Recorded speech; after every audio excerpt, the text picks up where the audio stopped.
वाह, मेरे पास dimensional portal है जो हमें पैरेलल वर्ल्ड ले जा सकता है। क्या?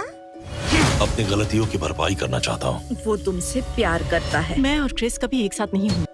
तो एपिसोड की शुरुआत होती है प्रेजेंट डे से 3 साल पहले। एक लाइफ सीन दिखाया जाता है जहां पर हमें दिखाया जाता है हार्डकोर और रिक फ्लैग का अफेयर चल रहा था और यह बात हार्डकोर के मिशन स्टारफिश में जाने के पहले की है और इनकी बातों से पता चलता है कि इनका फ्रेंड विद बेनिफिट वाला सीन चल रहा है, लेकिन रिक फ्लैग चाहता है कि इनका रिश्ता थोड़ा सीरियस हो जाए। हालांकि हार्डकोर मना करती है क्योंकि रिक फ्लैग की ऑलरेडी एक गर्लफ्रेंड है और इस सीन में से क्लियर किया गया कि हार्डकोर और रिक फ्लैग के बीच रिश्ता था। और इसके बाद रिक फ्लैग जाता है मिशन स्टारफिश में, जहां पर आगे मिशन के दौरान पीस मेकर रिक फ्लैग को मार देता है और यह एक और कारण हो सकता है कि हार्डकोर पीस मेकर को अपना नहीं रही है क्योंकि पीस मेकर ने ही रिक फ्लैग को मार दिया था जो कि उसके काफी करीब। वहीं दूसरी तरफ हम क्रिस को देखते हैं जो कि पिछले एपिसोड में दूसरी रियलिटी में चला गया था और क्रिस 2 के बेड पर सोया हुआ होता है, जिसे केत सुबह उठाता है और केत देखता है कि वह नशे में सोया हुआ है और केत को लगता है कि यह फिर से ड्रग्स लेने लग गया है, लेकिन क्रिस बताता है कि पिछली रात उसने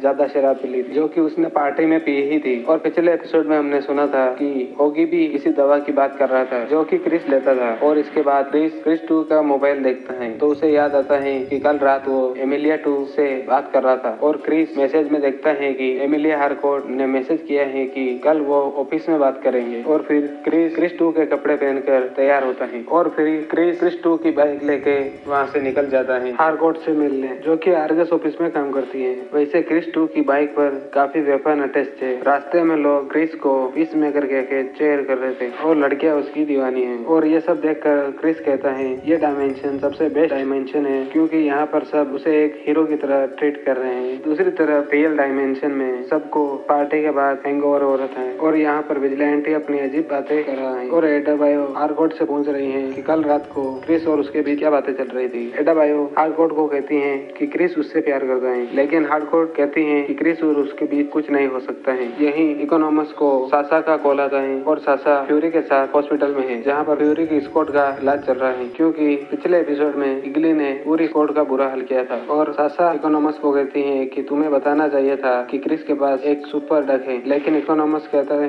कि क्रिस के पास एक नॉर्मल ईगल है। फिर सासा इकोनॉमस को हॉस्पिटल बुलाती है। दूसरी तरफ क्रिस जो कि दूसरे डायमेंशन में है वो आर्गस ऑफिस में पहुंच चुका है तो क्रिस की वहाँ पर गार्ड से मुलाकात होती है और गार्ड उसका फेशियल स्कैन करता है और क्रिस उसमें पास हो जाता है। पास होते ही क्रिस को ऑफिस में जाने की परमिशन मिल जाती है और क्रिस ऑफिस के अंदर जाकर हार्डकोर को देखता है और तभी उसके सामने रिक फ्लैग जूनियर आता है जो कि इस डायमेंशन में अब तक जिंदा है और उसको जिंदा देखकर क्रिस थोड़ा अनहेजी फील करता है। और यहाँ पर क्रिस को यह भी पता चलता है कि हार्डकोर अब रिक फ्लैग के साथ रिलेशन में है। इस डायमेंशन में रिक फ्लैग की हरकतें थोड़ी अलग है और वो टफ गाय की तरह नहीं लग रहा है और वो हार्डकोर को क्रिस के साथ देखकर चलने लगता है। हार्डकोर क्रिस को ऑफिस से बाहर ले जाती है ताकि इनकी बात आराम से हो सके। हार्डकोर भी इस डायमेंशन में काफी अलग हैं और वो हर वक्त मुस्कुरा रही हैं और क्रिस से अच्छे से बात कर रही हैं। क्रिस और हार्डकोर एक पार्क में बैठकर बातें करते हैं। तब हार्डकोर क्रिस से पूछती है कि उसे क्या बात करनी थी। क्रिस कहता है कि वो अब बदल चुका है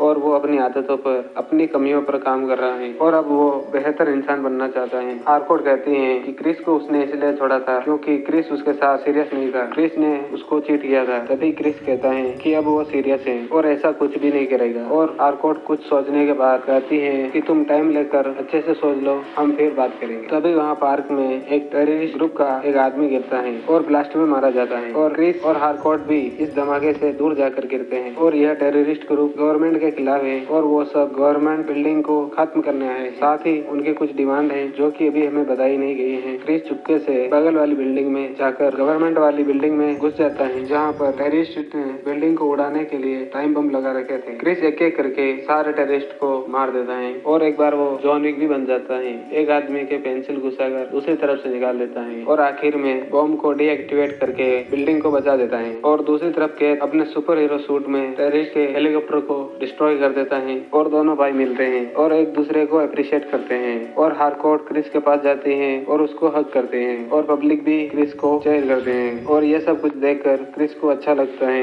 और दूसरी तरफ रियल डायमेंशन में इकोनॉमस हॉस्पिटल पहुंच चुका है और सासा बताती है क्रिस के पास जो डायमेंशन पोर्टल है उससे पूरा शहर बर्बाद हो सकता है और इसलिए सासा ने एक नई टीम बनाई है और इस टीम में फ्यूरी ने एक फेमस ईगल हंटर को बुलाया है और जिसका की नाम रेड सेंट वाइल्ड है और साथ ही इसमें जूडो मास्टर को भी बुलाया गया है। सासा ने और भी कई एजेंट क्रिस के घर पर भेज दिए हैं और यह सब लोग क्रिस के घर रेड करेंगे और इस डायमेंशन पोर्टल को सिक्योर करेंगे। वहीं दूसरी तरफ क्रिस दूसरे डायमेंशन में अपने भाई से काफी इमोशनल होकर बातें करता है और फिर काफी खुशी खुशी अपने रियल डायमेंशन में लौट आता है, लेकिन उसको बिल्कुल भी आइडिया नहीं है कि आर्गस एजेंट उसके घर में घुसने वाले हैं। वहीं इकोनॉमस अब काफी टाइट सिचुएशन में फंस गया है और अब ये देखना है कि इकोनॉमस अब क्रिस का साथ देगा या आर्गस का साथ देगा। और यह एपिसोड इस क्लिफ हैंगर के साथ ही खत्म हो जाता है। यह एपिसोड काफी छोटा था पर बहुत ही इंटरेस्टिंग था और अगला एपिसोड शायद इससे भी इंटरेस्टिंग होगा। साथ ही अगले एपिसोड में इसकी स्टोरी लाइन भी आगे बढ़ेगी। तो ये वीडियो यहीं पर खत्म करते हैं, अगला एपिसोड जल्दी आएगा। तब तक के लिए बाय बाय।